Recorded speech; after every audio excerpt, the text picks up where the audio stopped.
The district is also, and it's important to note, that absent of a policy, and because law has been in place, we follow law. Okay, so even absent of a policy, we have been as a district complying with this law already for years. I'm going to walk through and kind of take you through, since I mentioned just previously that we've been also supporting students that may identify as transgender students, may identify with a different gender than assigned at birth. I'm going to walk you through what this already looks like here in EHT. So student-centered approach, also part of the policy, also part of the law. It is here, as it says, it's the acceptance of students that assert a gender identity. Obviously, that would mean that if I had been a male at birth, that was my assigned birth gender, and I identified as a female, what would end up happening is that I would then assert or affirm that. It would be confidential, of course. A lot of times that would happen in a school district with guidance counselors, for instance. I would have that conversation with the guidance counselor, and then basically I would identify with them what my preferred pronoun of choice would be, or my preferred name of choice. Moving forward, that would be the student-centered approach. Again, going back to Every Hand Together Embrace, that is where that confidentiality plan, as highlighted in the policy and also the law, would begin. Part of the process then would move to supporting a safe and supportive environment through the use of the confidentiality plan. Conversations would take place, of course, with school district employees to make sure that they can identify with that said student's pronoun of choice and or name. And then what would end up happening is, and one of the things it notes here for safe and supportive environment is the fact that implementation of non-gender based policies, rules, and practices. Right now, we do not have a transgender policy in place. However, we do have rules and procedures and practices in place. And ultimately, this also supports things that are already in place in many of our other policies. For instance, I also act as, like I said, I wear many hats, I also act as the anti-bullying coordinator. This is also seen within many other policies. That is there and in place to be able to support students that may identify other than a gender that they were born with. Confidentiality and privacy, we have FERPA, which is the Family Educational Rights and Privacy Act. No matter what, we always are going to remain confidential in matters dealing with students, and this is no different. So that is also part of this policy as well. Three other areas, the final three, school records. School records also will indicate the student's chosen preference, if different than their birth name or gender.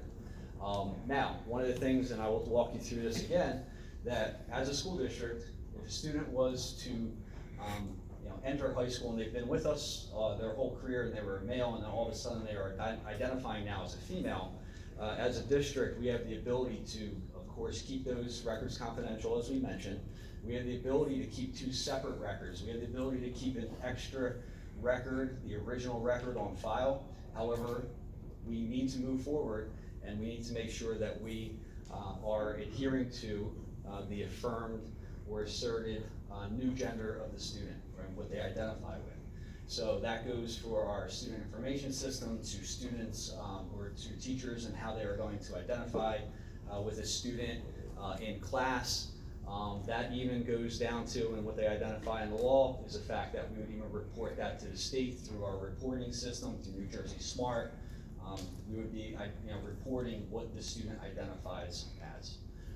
Activities, as it mentions here, no different. Students are able to participate in their gender identified activity, especially when they talk about gender segregated classes or activities. You may be wondering what that might be, but I think if you think about it, gender activities or gender segregated activities, for instance, would be very similar to interscholastic or intramural sports. I'll use that as an example. The difference where you have baseball, which is typically male, and softball, which is typically female. If a student identifies as a male, however, they were born as a female, they have every right to participate on the baseball team. Use of facilities, the final piece.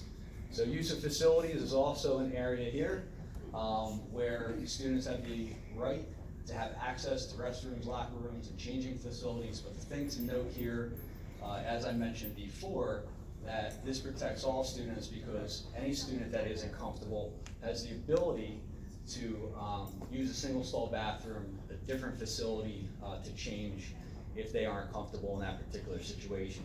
So there's a principal or designee who's going to work with the student. As I mentioned before, there is a confidentiality plan that is developed that starts way back with the student-centered approach. And then of course there are options, and it mentions again here, any student has the ability to use that single stall bathroom should they not feel comfortable. For the board, you have access to this in your executive session notes.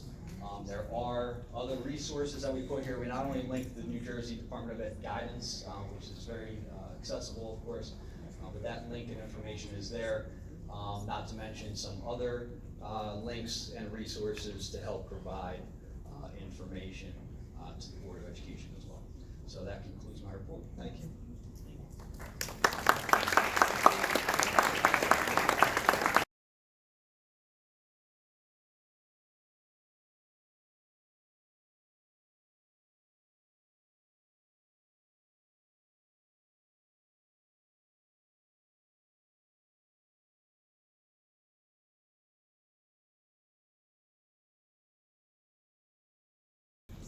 I want to voice my appreciation that the board decided to have that presentation about the transgender student policy. I think that it was really important to inform the public and make sure that all of the board members were informed about the state of that policy and how we ended up where we are with it.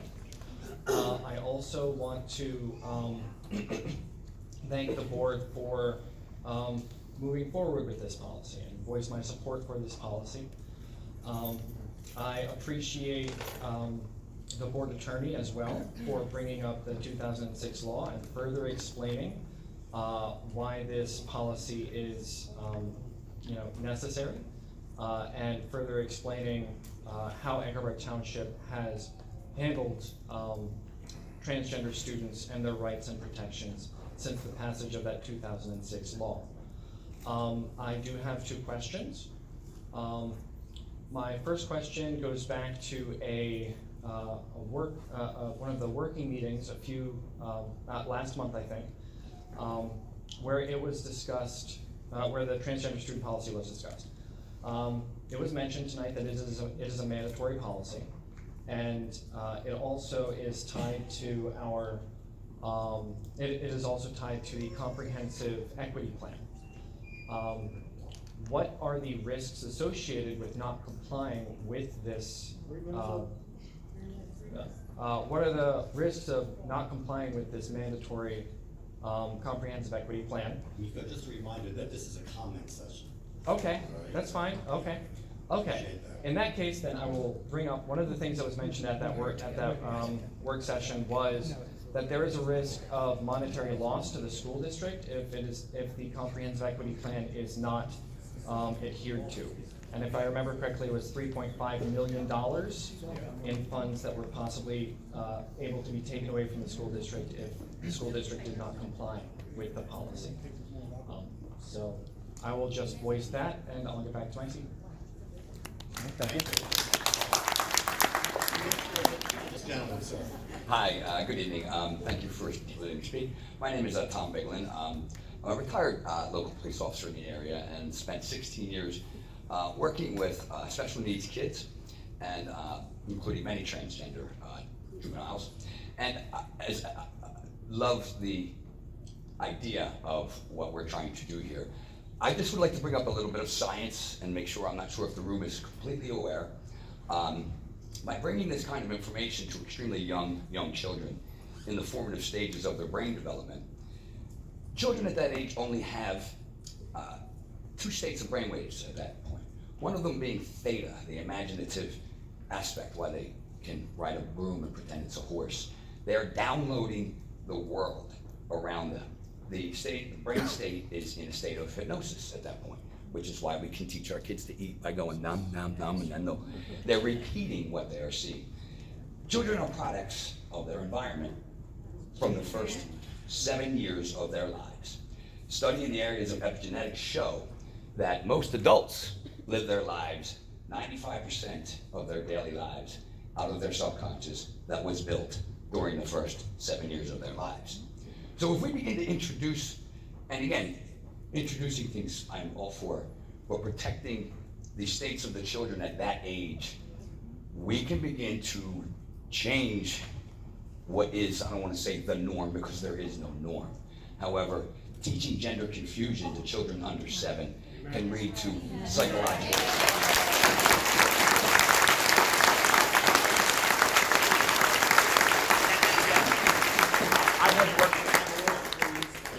I have worked with many transgender children.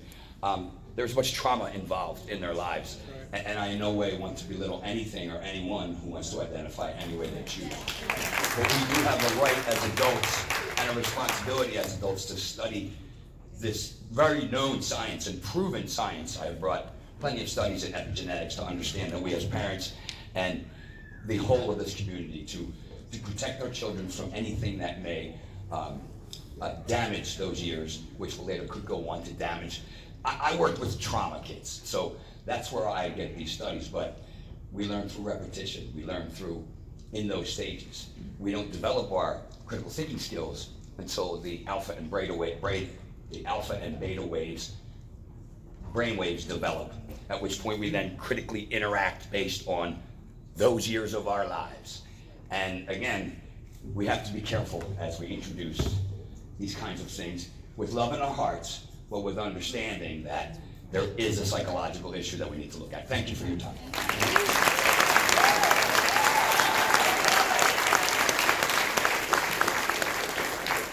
Next gentleman, please. Sorry. Hi, my name is PJ. I live on Fernwood. First thing I want to say is, first off, I appreciate every single one of you guys, and I think you're crazy. I would never want your job. And the fact that you guys do it for free, like, honestly, I appreciate you as civil servants. I really, really do.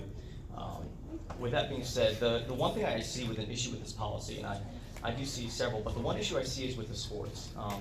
I understand that with the bathroom issue, that if there's a student uncomfortable with that, they can go to a single bathroom. However, what I'm seeing is that if a male student identifies as a female student, that he can play that sport. Now, the issue that we see with this is that I keep hearing the word all. In order to understand this, we have to look at places that have already implemented this. And there's 2 places in particular that were early adopters, the state of Connecticut and the United Kingdom. Both of them were early adopters, and therefore both of them we can look at to see how this will play out here. In Connecticut, 2 years ago, there was 2 male students that decided to transition and join the female track. During that period of time, 15 records were broken by these 2 students.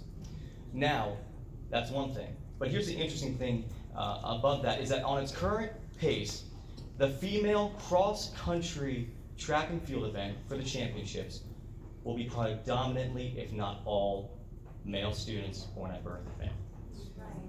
And so when I see that, I see that this is completely unfair to our female students willing to participate in sports.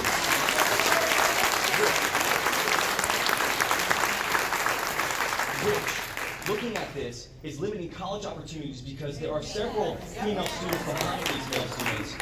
Several female students behind these male students that did not get a chance to run before scouts. Therefore, they were unable to apply for scholarships or ever become drafted by any of these colleges. The issue that I'm seeing here is that I'm seeing this as an attack on women. And particularly in the United Kingdom, for instance, what we are seeing in the schools there is that we are seeing that female students are more willing to get a UTI from not changing their tampon because they are terrified of a male possibly, not even the fact that they might be, but possibly being in the bathroom due to this policy. And that's the thing where I'm trying to say is that I really believe that this policy, I understand what you're trying to do, but that word ALL, we can no longer use that. Not everybody will be happy no matter what we do. And honestly, for sports, in order for ALL, all students, to be comfortable, we need to have a third area where transgender students can compete in. There needs to be a male, there needs to be a female, there needs to be a transgender, and that's the issue I see with this policy, is that it does not allot to that. Thank you.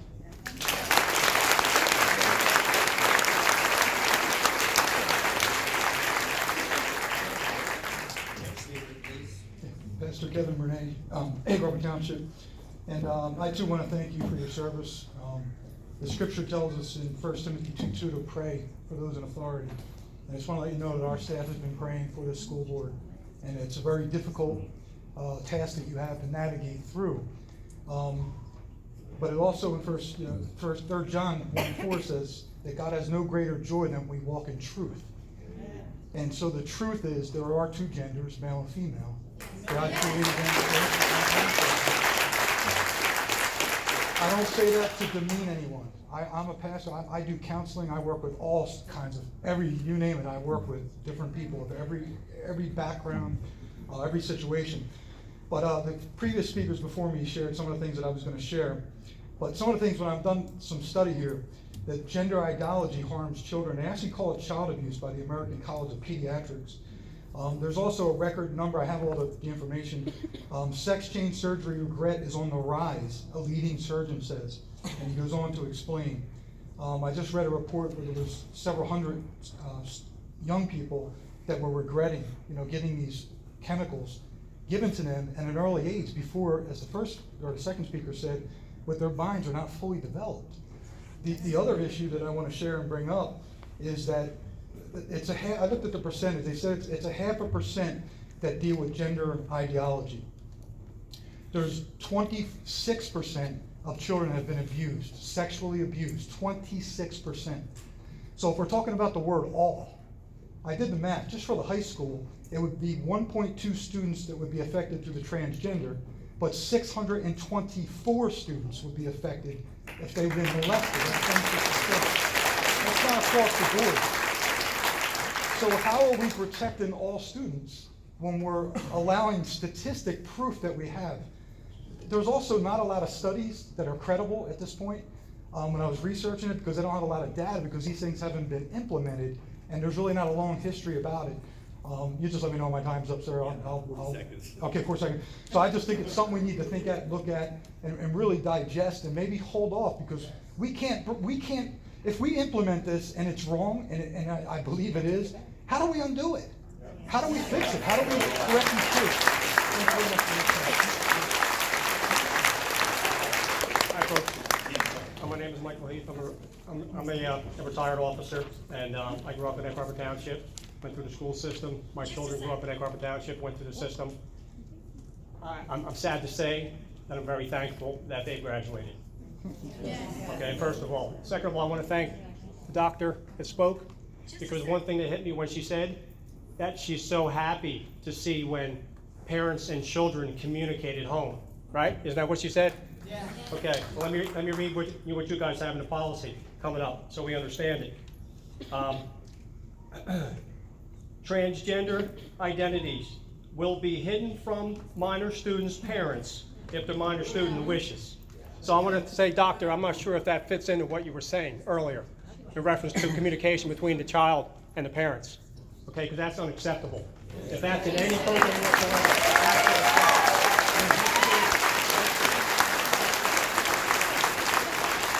you should all be ashamed of yourself for that.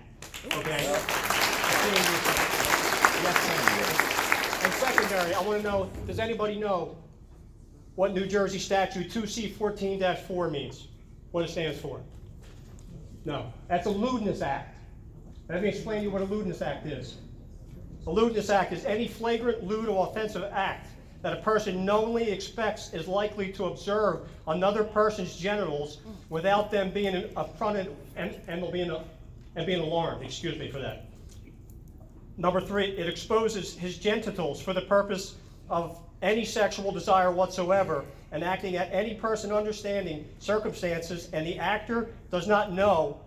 The little girl is in the shower and doesn't understand the little boy that's going to come in. The boy that's going to come in with his genitals hanging out.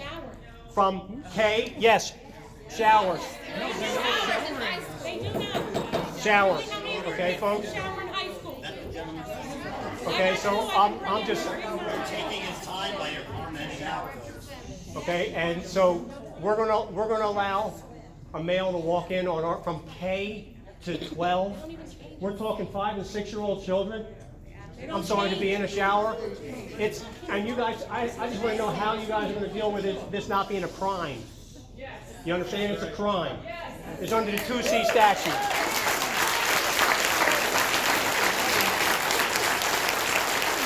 I got 30 seconds left, sir. And I know we were talking about, I can guarantee you most of the parents here could care less about our $3.7 billion in reference to our children, okay? Our kids come first. Our kids should come first and forget about the dollar amount. You want to talk about protection from all? Then protect the 99.8% children that are what they are.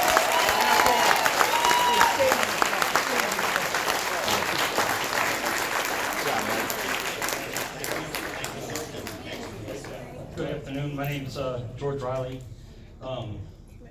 My daughter goes to school here. My son graduated from high school here, and we settled here after 26 years in the military, originally from Camden County. So I've been a Jersey resident my entire life. I currently work in digital forensics for Homeland Security, and I have a master's degree in privacy and cybersecurity, which is, actually, that gentleman provided me a good segue, because what I wanted to talk about is some of the same stuff he talked about.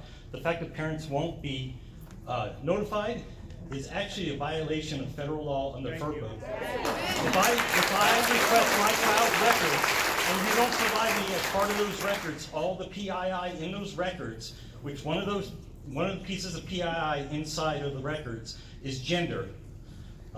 If you don't provide me all that data, you're violating federal law, which is what I intend to bring up with the state. And I would implore everybody here to go onto the Department of Education's website and let them know that there's a violation of FERPA under New Jersey state law. I understand the law, I read the law, I know that you're following the law as it was written. However, there are inherent parts of that law which are violating federal law. Also, I looked up the policies for how your child gets into onto a school sport. And there is a form on the website that the parent has to sign. So, and you have to put specifically what sport they can play. So if the parent signs something for a female that identifies as a male to play softball, and the school then lets them play baseball, they are violating your own internal policy. So with that, that's all I have to say on that subject. I would like to know how I bring up another subject that was an issue we had that was not resolved in school. I tried to resolve in the school and with the superintendent, and there was a missing component in schools for child cybersecurity, and I don't know how to bring it up. If I can bring it up now, I will. We have a second public comment period. Yes. It's not on agenda items that you can bring it up there. Okay, then I will wait. In addition, Mr. Santilli might be able to reach out to you as well. That's already happened, Okay. so I need to bring it up to the school board. Thank you.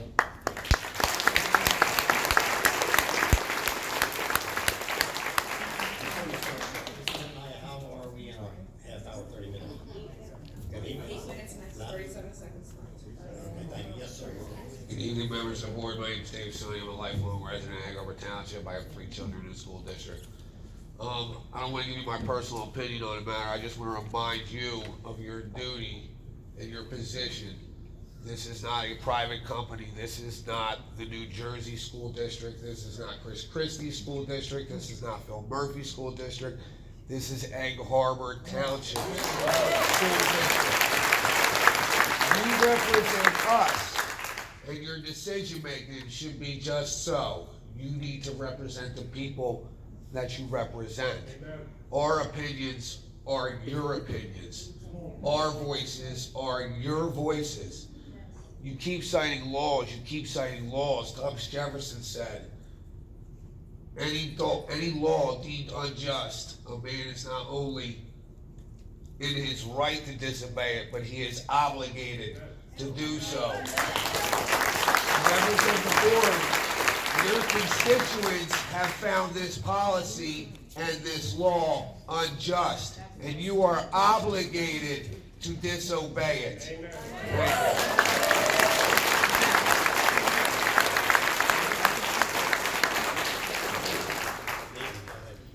Good evening. just want to say thank you. My name's Noelle Hires. Raised in Egg Harbor Township all my life. Graduate of Egg Harbor Township High School, class of '93. I'm a licensed clinical social worker. I'm the director of school-based youth services down at Cape May Tech. I can tell you this is not an issue at our school. Kids have to do their homework, they have to attend, they have to be kind to one another. None of the rest matters. I mean, it's really not an issue. I also want to say that I am a trainer for the New Jersey Child Welfare Training Partnership through Rutgers and through Stockton. So I am one of the trainers charged with training the 7,000 DCP&P employees throughout the state of New Jersey.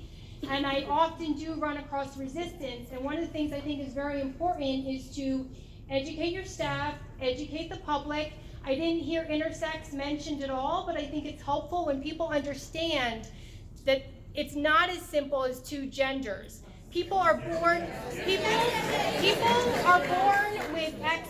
people are born with XXY, people are born with XXY.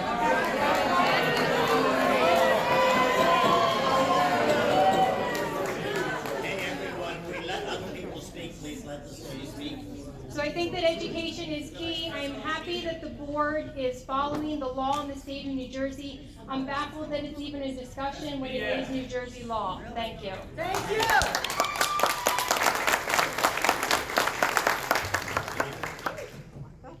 Hi, my name is Deborah Ellis, and I have been in a EHT for a very long time. And I have graduated students. I am raising grandchildren that go to this school now. I taught in this school district. And as my girls were growing up, they had a difficult time with the changing areas, undressing in front of girls. To have boys know that boys are in there too is going to be even a bigger problem. I have a granddaughter that has, praise the Lord, gotten through some very difficult times. And some of that was because of the bathroom, the changing, and she still, unfortunately, does not use the bathroom in the schools. There is, and she will not, especially if there's boys.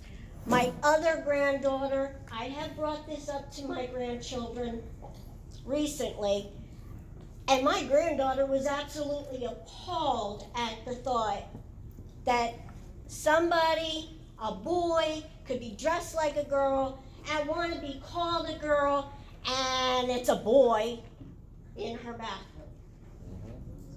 That's just wrong. Wrong. DIFAS itself, I worked years ago with DIFAS. They give parents a problem if they have children over 5 or 7, whatever the age is now. They cannot be in the same bed. They can't be in the same bedroom. They can't be in the same bathroom. Now, why, if we can't do it at home, can the school board think that it's okay in the schools?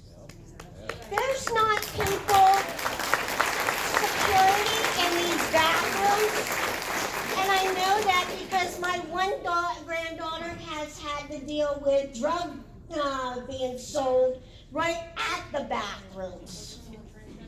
Now, if DIFAS says you can't have 2 gender children, if they say that you can't have a father and a young child, teenage child, in the same bathroom together, it's illegal, then how in the world can we say to our kids, our grandchildren, that they have to go to a school and not be safe, not feel comfortable in their bathroom, in their changing room?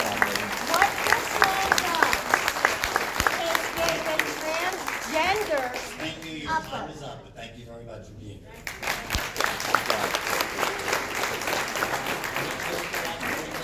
Are we supposed to 30 minutes? You can go to 11, go past 30 minutes.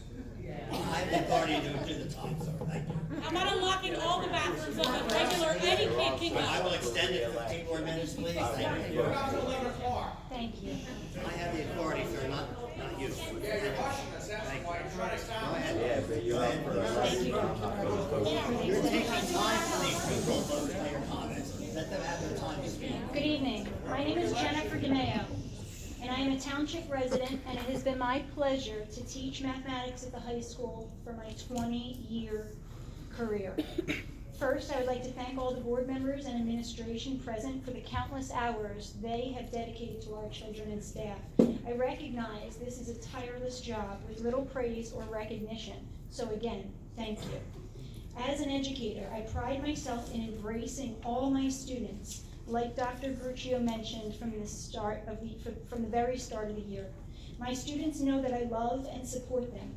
This unconditional love is blind to academic ability, age, race, religious beliefs, and gender, including gender identification.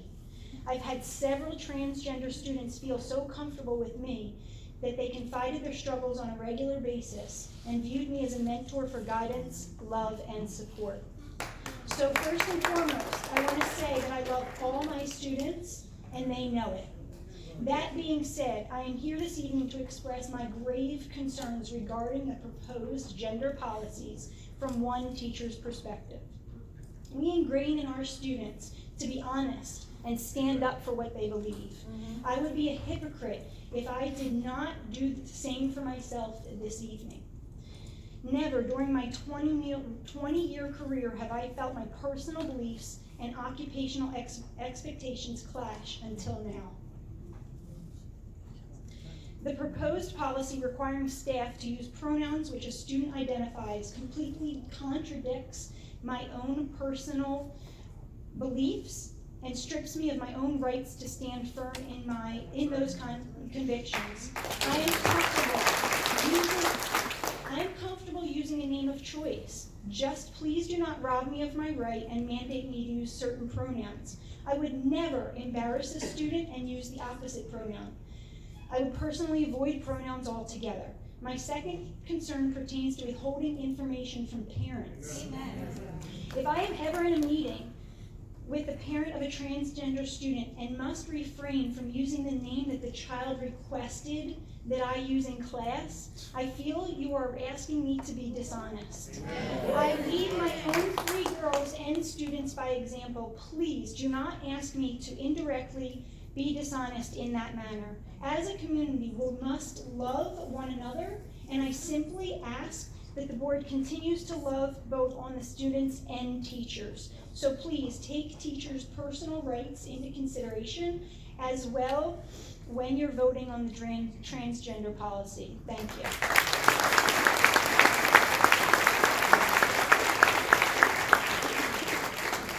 Hello, board. My name is Christina. I'm a pediatric nurse. Anybody that knows me knows that I love children. Name and address, please. I'm sorry. Christina, Yes. name and address, please.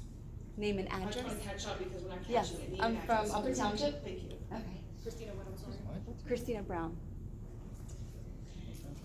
I just want to first say that my heart goes out to any parent and child that is struggling with transgender. I love people. I love all people. I love transgenders, gays, lesbians. I have a family member that has been going through this for several years, going through transition. However, with that said, I am a Christian woman, and I stand with God.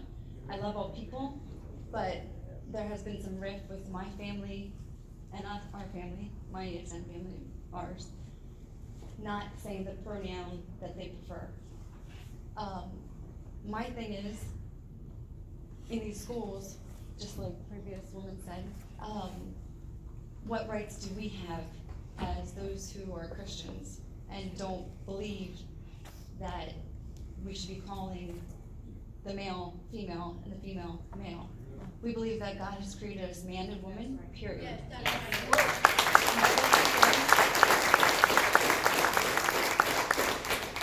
My other concern is for these children that are going through this. I truly believe it's a modern, acceptable form of child abuse. I do know by my experience with children going through this that by the time they hit puberty, they change their mind. They become comfortable with who they are. And vice versa, a lot of these students that once they hit puberty, then they become uncomfortable with their sex. But later in life, they become comfortable with it again. I know that the brain is not fully developed until young 20s, and I think it's absurd that as much as I feel for the parents that are going through this, I think it's absurd that in so many small areas of parenting where we limit what our kids do, where we give them guidelines, if in those small areas we give them guidelines, why are we not limiting in such a huge, enormous, life-changing event, saying, no, let's wait. My thing is, let them become an adult, and then let them decide for themselves.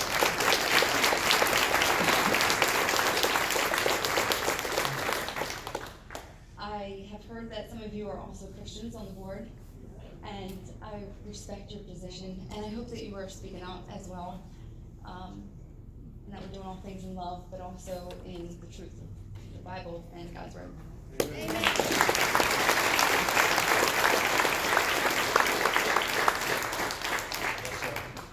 Hey, how are you? My name's Hector, from Egg Harbor Township. It's great to be here tonight. I just wanted you to know I'm 23 years old, so yes, I'm a millennial. I know. But, did you know I can't rent a car? And the reason behind that is because according to science, my brain is not fully developed until I'm 25. So, here's my question, is I remember being in elementary school. I remember being in high school. My life was not all together. How are we going to allow students at such a young age to make this decision as to what they identify with so young when they can't even drive a car, let alone rent it? So to basically prove the point that the first gentleman said in the beginning is, at that age, your brain's not fully developed. You can't make that decision logically, right? Like, you're not there on that. Also, here's my main thing too is, my professor in college used to say one thing, and it always struck with us. It was that we can dream, but we never dream far enough. So as to with this policy, yes, this might seem good in the beginning, maybe. But let me ask you this. What happens later down the road when we have issues of voyeurism, which has been seen, which, by the way, if you guys don't know what voyeurism is, it's like a peeping Tom, okay? So, which has been seen in a lot of different transgender bathrooms all throughout the states. And I'm not even talking about in high school, I'm talking about everywhere. So, I'm gonna keep it short and simple and say this. Have we dreamed enough? Have we really thought this thoroughly through? And to help, I just wanna say thank you to you guys. So, appreciate it.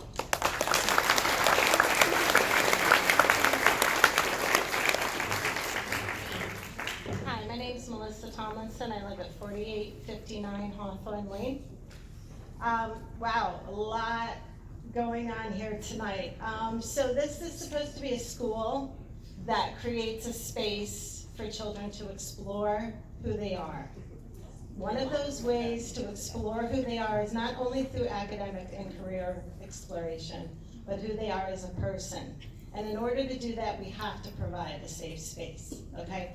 And that includes, unfortunately, because we haven't developed enough as a society to create an understanding of what transgender people go through from birth to adulthood, that we still have bigotry and hatred outside in the world, that we have to raise the children so that we no longer see this when they become adults, right? And the way that we start doing that is in our schools. So we're talking about trauma and we're talking about brain development. And the fact is, yes, trauma is most impacted on our younger students. So people that are saying, well, I don't want my child to be traumatized by seeing somebody who's transgender in the same bathroom, you're telling me that your child is worth more than the other child who is identified as transgender? Then you're telling me that school is for all students. right? So I have a couple of issues with that, but I'd like to ask the board to keep something in mind, okay? You were voted in by the community members, but you're ethically bound to protecting all of the children in this community.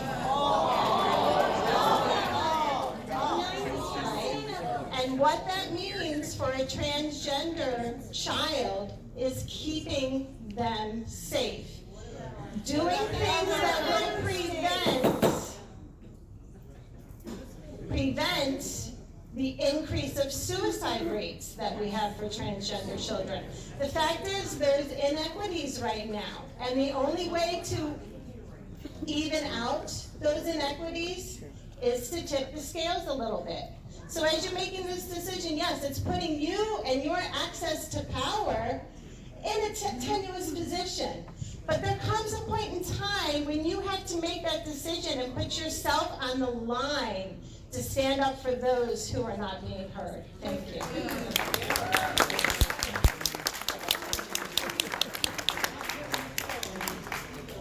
All kids need access to the bathrooms first. Go ahead, sir. My name is Frankie Lane. I'm from Egg Harbor Township. I'm a retired Marine, a retired law enforcement officer, and I raise my 13-year-old daughter here in Egg Harbor Township. She actually goes to this school. And I raised her in a Christian family with the help of God, family, and friends. We raised her in today's crazy society. But just as I was raised from my Marine Corps and law enforcement background, I raised her to be a strong woman, that there's going to be all kinds of challenges in life, and I push her so she can overcome all kinds of obstacles. And let me tell you something. As a 13-year-old, since she was 5, she has sacrificed everything. Days off, vacations, summer vacations, playing outside with her friends. You wanna know why? Because she was out at batting lessons, running hills, bridges, so she can compete in softball every day, because she felt in the back of her mind and in her heart, there's always that one girl who's going to be working harder than her to take her spot, to beat her team. And she sweats every day to help her girl softball team to overcome another girls softball team. And I sit here and I hear everyone talk about restrooms and locker rooms. It seems like you guys are using discrimination and money as a tool to get what some agenda wants. There's people here that I know that can help this school create a facility for those that feel uncomfortable. You have handicap facilities. You can have facilities for boys and girls that don't know if they're a boy or a girl yet. They need help, give them help. But don't succumb my child and other children who are raised in a very Christian household. I shouldn't have to explain to my daughter until we are ready. You're forcing that on our children to come home and then question you. But mainly, she's a woman. Where are the women who fight for women's rights and women's equality? Where's the women that are standing up? There should not be a boy that thinks he's a girl that now has to compete against my daughter, and then she loses her spot. It's scholarships, careers, character. Everything is built upon that.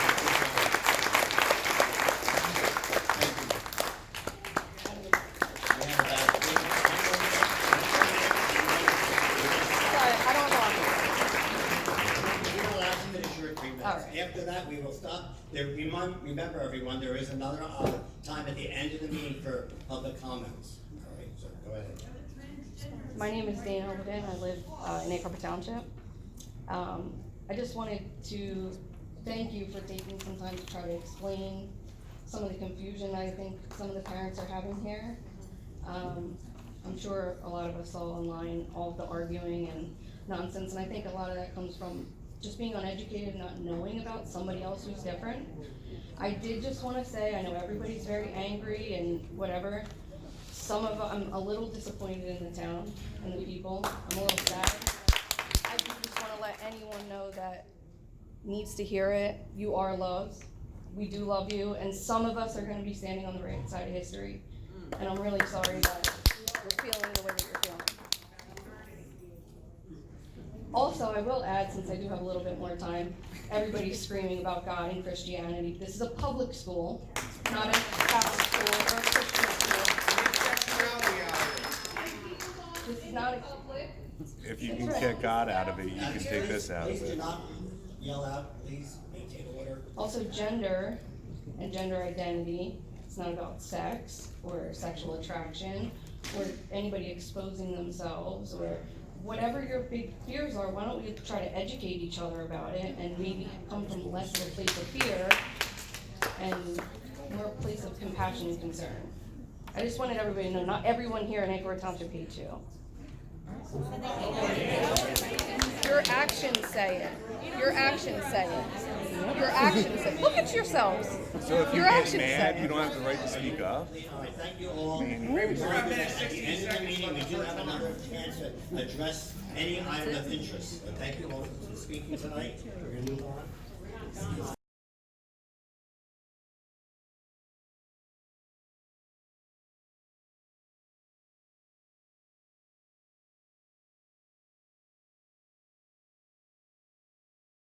Question is on the table tonight. Whether you agree or disagree, whether you believe that transgender children, whether you believe that handicapped children, whether you believe that black children, whether you believe that children that are ELL, learning second language, immigrant children, whether you agree if they're included in the A, as I coined the phrase, and I heard many people say tonight, ALL, everybody kept saying all. And I remember spelling it out when I read the first reading of the policy. I said ALL. And I will not change that. And I am a born again Christian, and I love Jesus with all my heart. And I see many of my brothers and sisters in the Lord out here tonight. But I ask you one question. I guarantee you, if Jesus was walking this earth right now, he'd sit down and have dinner with a person that's transgender. That's not the issue. That's not the issue.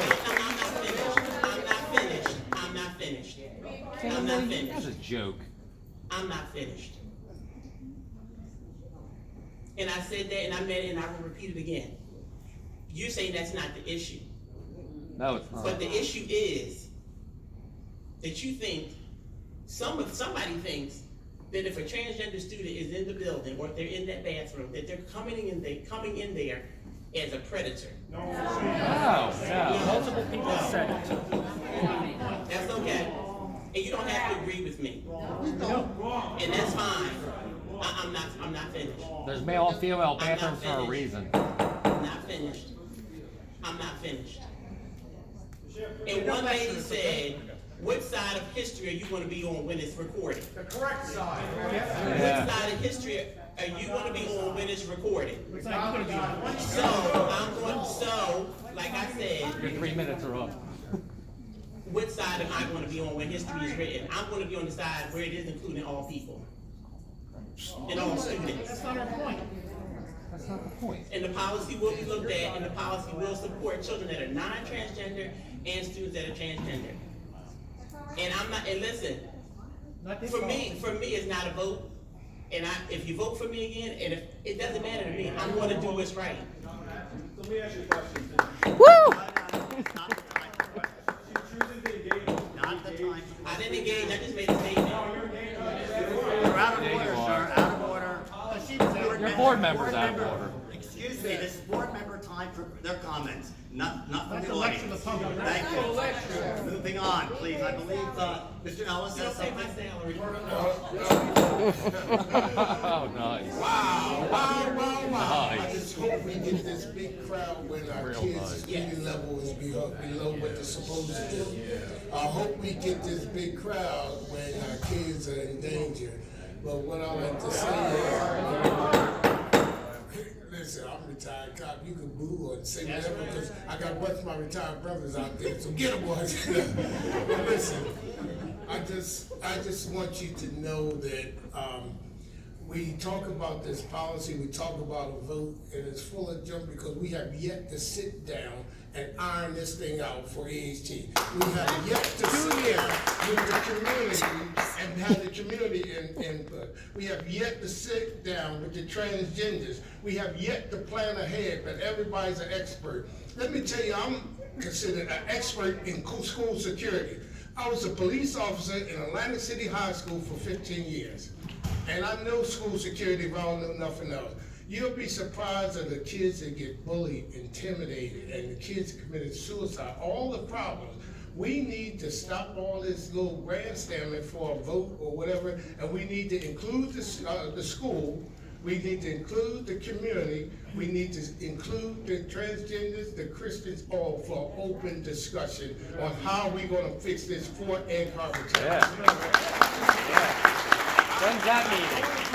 I support other kids and I try to be everywhere for the kids, and I was basically told I would be removed from office if I vote yes, if I vote no. You know, but you know what? Like I said, I'm gonna do the right thing, what's for the kids. If it's not safe, it's not for me. Mrs. Sullivan. It's gotta be right. Yep. Okay, in our last work session, I brought up many of the concerns that you did. The most dangerous places in the school district for all of our children are the bathrooms and the locker rooms. We're not dealing with that now. That needs to be addressed. My second thing was, I am totally against government taking away our rights as parents. Yeah. It's just not.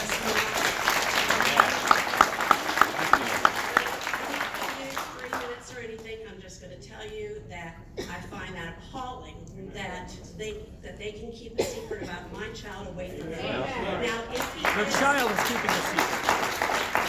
If they are over 18, okay, we have some privacy rules there, but I'm telling you that my back's gonna be out.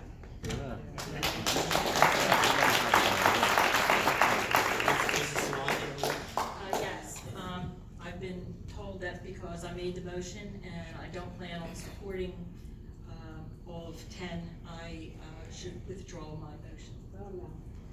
What? They're silencing you, that's why. What? They're silencing you. No, they're not silencing me. I'm not gonna vote for it, so I need to, because by making the motion, I was told it means that I'm agreeing to it. And I don't agree to it, so I'm withdrawing my motion.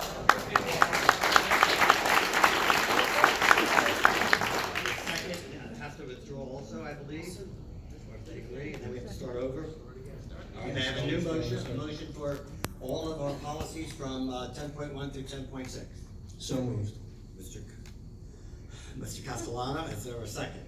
Second. Mrs. Gilbert Floyd, any further discussion? None, roll call, please. Mrs. Byrd? Yes. Mr. Castellano? Yes. Mrs. Gilbert Floyd?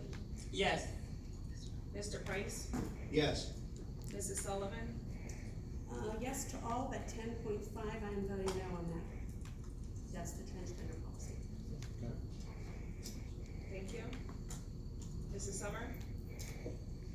So for our first reading, I am going to vote yes, but for policy 10.5, before I vote yes to a second reading, I would like us to address some of the concerns that the public has specifically about privacy and our students, as well as looking at more options for individualized bathrooms. So I would like to take that to policy. More options for individualized, I missed the last one. Bathrooms. Thank you. So is that a yes? Yes. Yes. Thank you. Mrs. Loggy? Yes to all except 10.5. Thank you. Mr. Ellis? Yes to all, I'm saying 10.5. Thank you. Mr. Delmarco? I believe that means we have the 5 votes and proceed to second reading, is that correct? You do have 5 votes for. So there will be a second reading and with possible changes at our policy committee meeting next Monday night. So, Mr. All right, so tonight's only the first reading of the transgender policies. After, I know, I will get to my vote, excuse me. I would like to make some comments, there's been a lot of noise tonight, I'm getting my turn. Tonight, comments, concerns, questions will be discussed with the policy committee, who may make changes to the policy. As board members, we frequently hear Dr. Guccio say, EHT, every hand together. To me, that means working together for all students in our school community. To me, all of our students need to feel safe and secure while in school. This policy allows for protection of all students. It provides for an inclusive environment for transgender students to help them feel safe and supported, but it also provides non-transgender students the option to use a private facility, such as a unisex facility or the nurse's restroom, should they feel uncomfortable. Earlier this year, the district was cited in our comprehensive equity plan to the state for not having a transgender policy. As part of the remedy, on June 11th, the board unanimously approved a corrective action plan which required the policy committee to make a transgender policy recommendation to the whole board for approval. The policy committee meets next Monday night. There will be a good discussion, I'm sure, regarding some of the recommended changes in the policy. I also want to note that administration shared with the policy committee again tonight that the district has been for years complying with the law regarding transgender students and making sure that all of our students feel safe and secure while in school. And I have to say from the bottom of my heart how disappointed I am in EHT that we are such a divided community. It has been very sad to me that I felt threatened regarding next week's election, and I do not appreciate that at all. And at the same time, I am voting yes for this excuse me. I am voting yes, and we will move on. At this time, we are moving on to new business. Listen, this is my turn. If you want to talk up here, run. I ran. And it's not easy. It's not black and white. We swore to uphold the laws, whether we like them, agree with them, disagree with them. That's what we have to do. It's easy to yell from the audience, but we have to take in so much. And we have to be criticized on social media where our bosses see it. I'm a kindergarten teacher. I got ripped to shreds and no one even knows me on Facebook. It's ridiculous. You don't know how I was going to vote. You don't know anything about me. You don't know who I pray to. You don't know who is in my family. You don't know what I've dealt with in my life. But there were so many assumptions. It goes the same for us. I'm not assuming anything about you. I look forward to talking to you afterward like an adult. But I'm building the ramp right now because that's what the law tells me I have to do. And I have to put my personal views aside. And if you don't want to agree with that, I understand. Listen, you want to make change? Contact your assemblyman, your congressperson. They're the ones who are making the decisions in Trenton that we have to implicate. So if you want change, come to all these meetings and talk to your legislators. I will get you the phone numbers. Call them, because that's where the change can happen. Not here, not us. We're following law because we swore to it. We swore to the United States Constitution when we got sworn in here. This is not about politics. This is not about my views, anyone else's views. This is what we swore to do. This is why we were voted in. It's not easy. It is not easy facing a room full of people angry and having all their voices and still having to say, oh my gosh, I hear all this, but I know I have to follow the law. You didn't have to take the job. I didn't take a job. I took a voluntary position. I don't want to resign because, you know what? I am super proud of the work I do. Where are we going? And if you All right, let's leave. I'd like to resume the meeting, please, at this time. We have a motion on the floor, I believe, if I correct? No.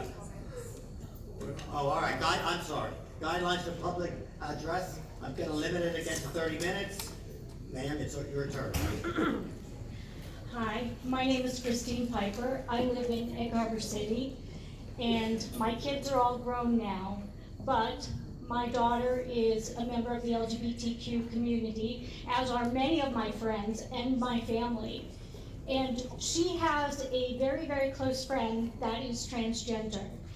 And I don't know if anybody here even knows anyone who's transgender, because you're sure not, you have no idea what it is like to be transgender. It is not an easy thing that people choose to do so that they can go into a bathroom and assault somebody. It is a long, hard decision to follow your gender identity. And people who are transgender are far, far more likely to be victims of violence than to be perpetrators of violence. What we want is to make schools safe for those children, not just all the people who fit in and aren't going to be bullied. We want it to be safe for all students. There is so much bullying. My daughter was bullied when she was in high school. There is so much bullying that goes on with kids who are not quite like every other kid. And I commend this board for putting together a policy for the law. That's the law in New Jersey. You have to do that because it is the law. And I commend the board for doing that.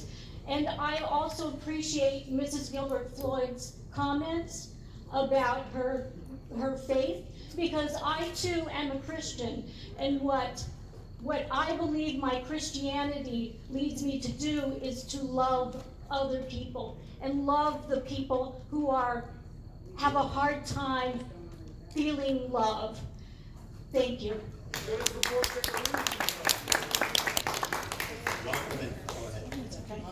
I apologize, I'm very shaky.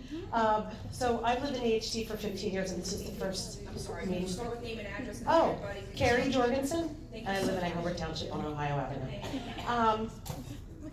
I've lived here for 15 years and came with a friend tonight just to see how everything goes. And I've heard numerous questions and comments and statements, and this is my thought. I'm a nurse, and I worked at Shore Medical Center for 16 years and then moved into school nursing, and I actually work for the district. As a school nurse, I do non-public school nursing services. So I service the private schools, not the public schools. I've subbed, but that's about it. My question is, not even really in regards to the details of this, when it comes to children who are struggling with anything, emotional issues, could be sexuality issues, could be any issue whatsoever, we are who they come to. They don't talk to their parents. They do, some of them do, I'm not saying that. But they do come to the school nurse. They come and sit in my office and tell me all their things. My thought is, what will be in place to help service these students that are going through this? My concern is their heart more than anything in the world, because I truly mean it when I say I love every single student that I care for. I service 3 schools, Atlanta Christian, Islamic Academy, and English Creek Academy. My thought is, what about their hearts? If they're really struggling with this and they come to us, or the teachers, some of the teachers mentioned that they deal with the students, what's in place to protect their heart when they're going through this, is my question. In regards to what's going on here and what's going to be passed or not be passed, taking it to the next level, protecting their heart, how can we help them through whatever they're going through? I'm just curious to know, and I appreciate all of you volunteering your time, you're all wonderful, and I know that you all love the students just as much as we do, and it's a heated topic, but my thought really boils down to their hearts, because they come to me in all the schools. So I just wanted to let you know. Thank you.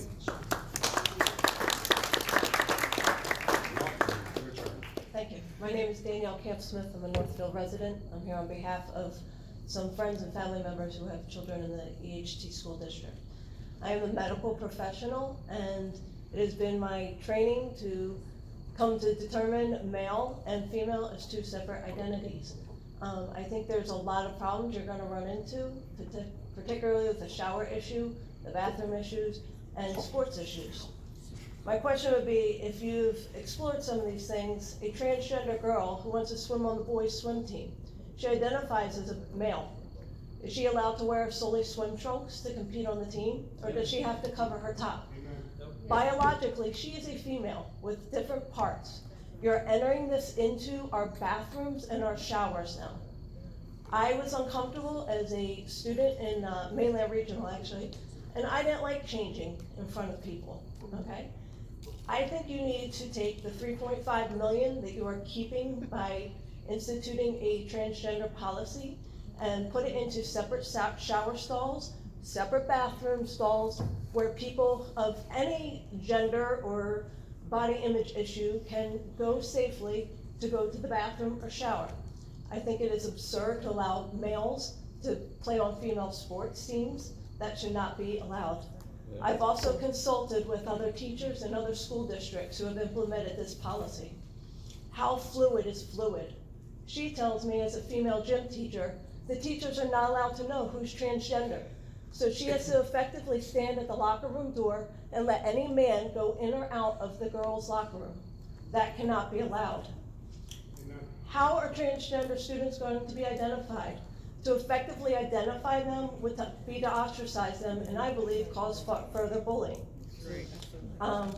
So I think there needs to be a definitive policy in place where they are not ostracized, but where everybody can feel comfortable. How would you effectively rule out somebody who just wanted to go in and peek in the girls' locker room? What kind of policies are in place? Is somebody investigating the psychological nature of a transgender and where they're coming from, what their psychological state is? There is a very high propensity for transgenders and the LGBTQ community to be sexually abused, and not to say that they are perpetrators, but there's a very high propensity for them to commit suicide. Who is looking into their psychological welfare? And I implore you to take some of these funds that you're keeping by implementing this policy and investigating into their welfare. If it's really about the concern of these students, somebody needs to be investigating these issues.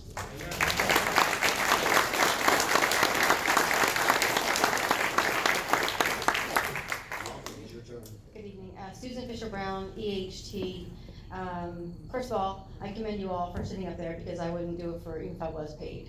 So I want to bring forth, I am a Christian, as many people have professed to be, and I bring my children up in a Christian home. But my children are taught to love, regardless of what we believe. We love, I don't care what you believe in as far as your Christianity, if you're not, if you're Jewish, if you're Muslim, if you're black, if you're white, if you're gay, if you're straight, it doesn't matter. My kids are taught to love. We, as a district, have to learn to love each other. I mean, I don't agree with the policy in its essence. I believe that we should, I feel so bad. And if there's any kids here tonight that are left that are transgender, I feel so bad for them. I do too. I know that, and they're already in our system. They're already living with us. I mean, it doesn't matter. My kids know who they are. That's right. I fear that they will be more ostracized. My biggest fear is not even the bathroom. My kids know, if you're uncomfortable, leave. Can't get out. I mean, it's just the way that it is. The bathrooms are private. I'm good with the privacy in the bathroom. The showers are concerning to me. I have 5 children. 2 are through the system, 3 are in the system. 2 are almost out the door, 1 is just getting into high school. And we have this conversation. My kids are concerned. My biggest question is, where are the kids? Have y'all talked to them? What do they feel? I talk to my kids all the time about drugs, about sex, about everything under the sun, because they're going to hear it from me and no one else. My God is in my house, and we will stand and praise the Lord every single day. But I will never make someone feel bad for what they believe in. But I also do not want to compromise our beliefs. That is my biggest concern, that we are all equal. I don't want these kids to feel bad. I don't want them to stick out like a sore thumb. I want them to be amongst us, to share the difference. Because in the end, my God is going to judge me. It's between me and him. And it's between him and everybody else. I think it needs to be tweaked. Governor Christie is not my favorite person. I like him in a beach chair on the little funny things he has. That's why I like him, and I'm glad he's gone. I'm not a political person. This is the first BOE I've ever been to, so I apologize, and I've been encouraged by all the crap on Facebook. Because I'm a voice. I'm a taxpayer and I'm a voice. I stand before you as a woman of God first. I'm a mother second, and I'm a taxpayer third. Thank you.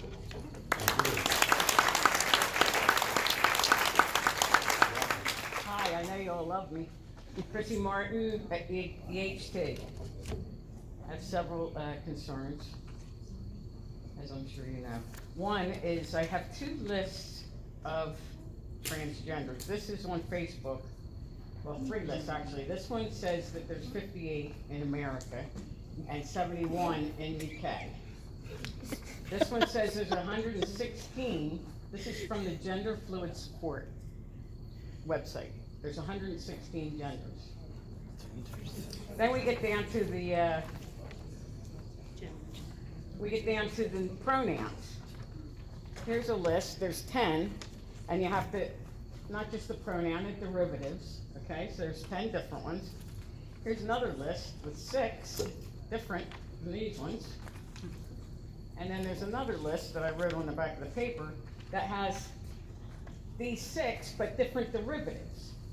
How is a teacher ever in a million years going to be able to do what they're being asked to do if this continues to grow and grow like it is? Because I don't have anything against anybody, any religion, any sex, any transgender, I love you. I love everybody.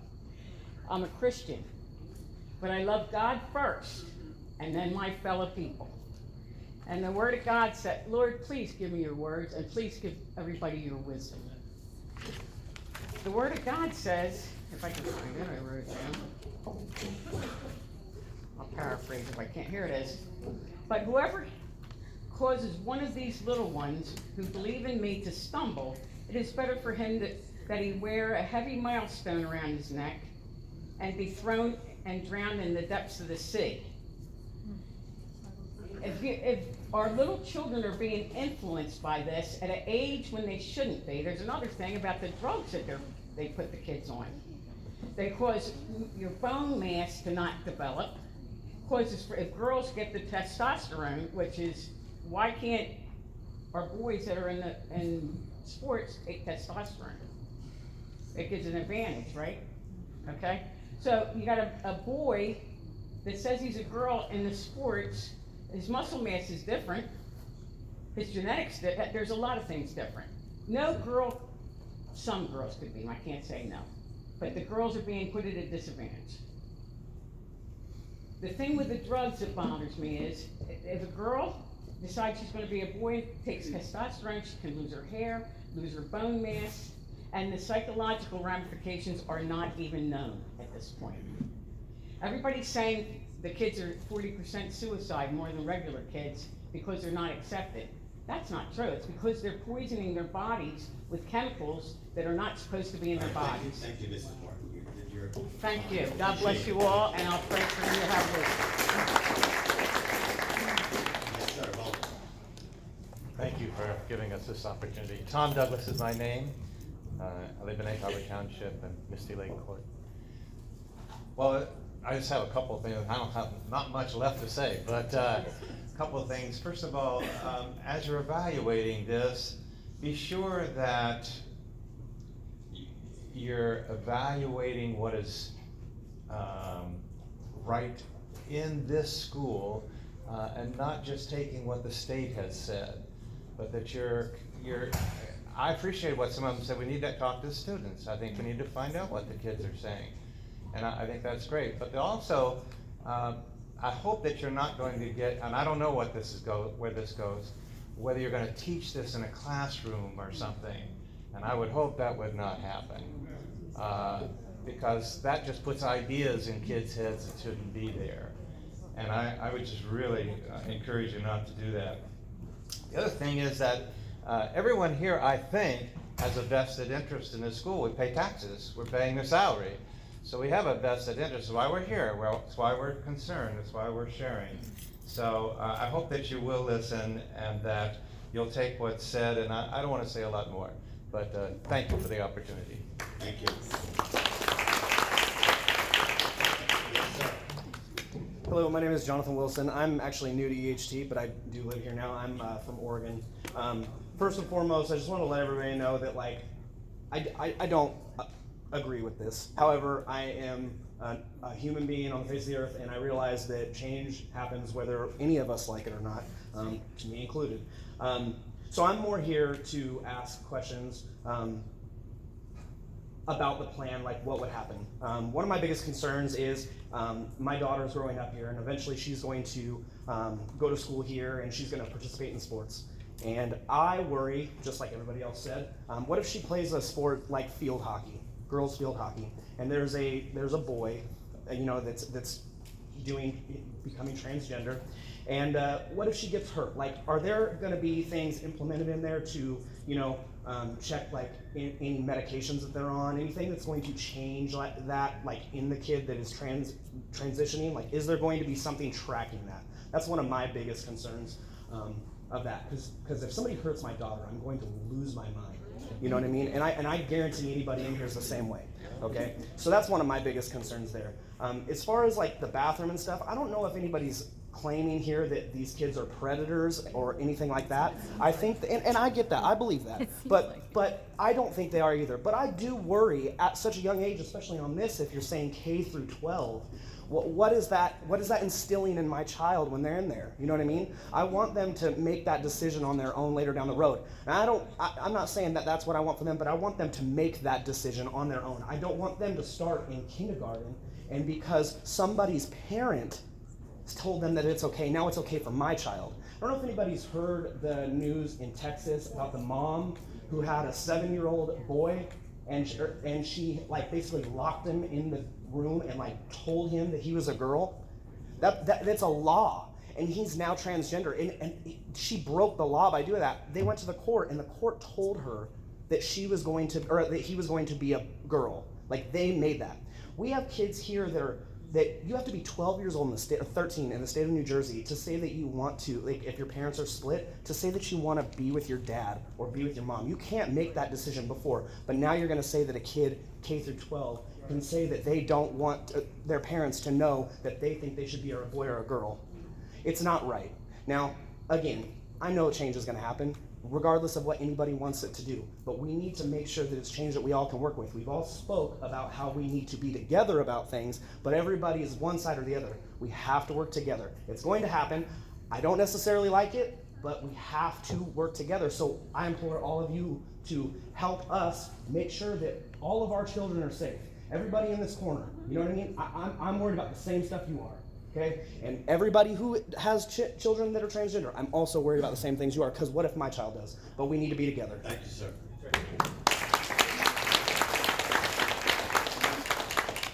Hi, I'm Debbie Off. I'm from Egg Harbor Township and also a business owner at EHT. Thank you for having me. I want to thank everyone that spoke. A lot of things that were said, I fall into that category, so thank you. With the transgender policy, I do believe we do need something, but I think this one's over the top. My son has Crohn's. I need to go to the doctors every year and bring documentation and sit and talk to the principal, to the teacher, to the nurse, which is fine for a 504. These kids can just walk in without any documentation and make a different gender identity. When does it stop? Monday they're a girl, 2 months they're a boy. Are they allowed to do this? Do you understand what I'm saying? Are they allowed to keep changing back and forth? Because they can just walk in without any documentation? Okay, I'm a girl and I'm going to go to school on Monday. I believe I'm a boy. I'm going to be a boy for a month. I don't want to be a boy anymore. I'm now Debbie. I'm going to be a girl. Back and forth all year round. This is what's going to happen. Okay? I have the same concerns, not that transgender children are trying to hurt anybody. It's the 17-year-old boy. I can be a girl. I can go in the locker room. and take pictures and look at the girls and tell my friends what I saw. Is this acceptable? That's what we're trying to vocalize. That will happen. And you won't know. You're not gonna be in there. We aren't gonna be in there. It's gonna happen. So you need better guidelines. K through 8, K through 12, again with the brain and development, I agree. You have children that can't even decide what they want to eat. This should not be for kindergartners, elementary, and middle school. Okay? If in high school we have to do something, how many hallways do we have bathroom facilities? Say we have A hall, B hall, C hall, D hall, I don't know. A hall could be that unisex bathroom. No money, it's there, make it unisex. B hall could be the boy and girl bathroom. Now kids have a choice where they want to go. Why can't we do something like this? Thank you for your time. When people believe that kids are predators. That's what they're saying. They're predators. All right. My name is Judy Alton. I'm here. I live in the district. I taught in the district briefly as a long-term sub. I have 2 children. They went to Egg Harbor Township School Districts from kindergarten through high school. I have a transgender child.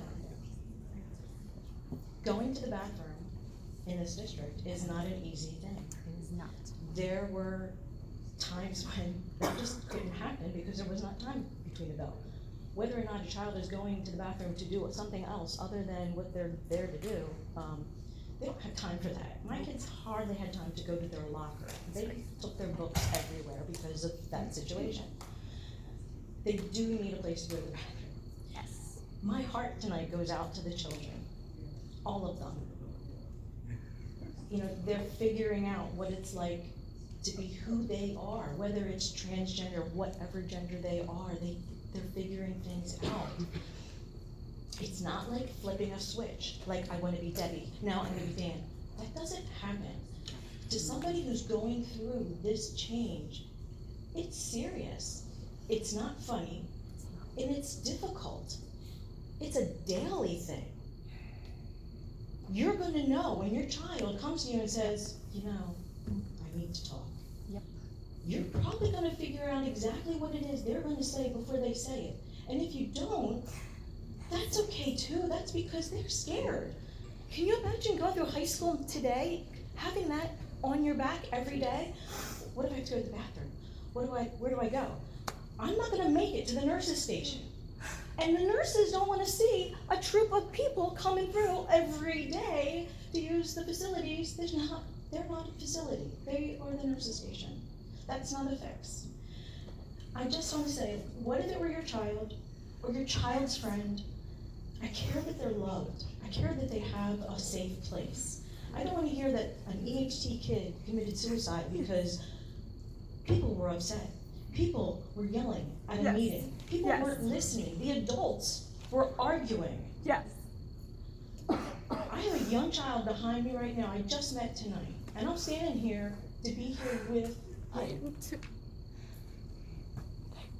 I just want to implore the board to continue with your policy. Do what you have to do. I appreciate that you are not paid for the last time. You're not paid, and you are spending a dear amount of effort and heart. And we are all here for the same reason. We love kids. We love our families. We want the best for our schools. And I appreciate what you're doing. And I appreciate everyone who's been here tonight. Thank you. Thank you. This is my friend Dan.